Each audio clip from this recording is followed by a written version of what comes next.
Even for a country hit by thousands of earthquakes every year, this was a disaster without precedent. ITV's Lawrence McGinty explains what's happened. The sea in turmoil, and below the ocean, the 7th biggest earthquake of any time, anywhere in the world. The power of the quake is mind-boggling, 8,000 times as powerful as the shock that tumbled buildings in New Zealand only 2 weeks ago. But then Japan is the earthquake capital of the world.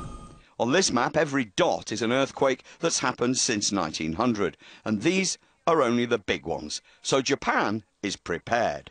The earthquake itself didn't do too much direct damage. Buildings weren't collapsing in Tokyo or even in Sendai like they were in Christchurch. The earthquake was offshore and caused a tsunami. Although the ground shook, the buildings in Japan were very well designed, didn't fall down. We were seeing some fires started, reports of a damaged cooling system in a nuclear power station, but quite small-scale damage. It was the tsunami that this quake will be remembered for. So why is Japan so prone to earthquakes? Because it sits on a seismic hotspot where two of the tectonic plates in the Earth's crust are crashing together. The massive Pacific plate is slowly moving towards Japan and being pushed under the plates that make up the islands. But it's not a smooth movement. The plates stick, pressure builds up and is then suddenly released. That's an earthquake.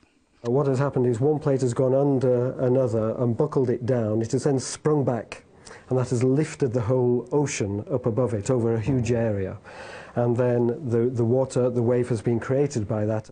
They were prepared for the tsunami too. This map shows measuring stations around the Pacific, over 1,000 of them, and they were flashing warnings within seconds of the quake. The energy of the quake is being carried by the tsunami across the whole Pacific. Dark red here shows waves about 4 feet high. That's in open waters, and it's a real danger to low-lying islands like the Carterets. People there have already been evacuated, not because of the tsunami, but because of rising sea levels caused by global warming.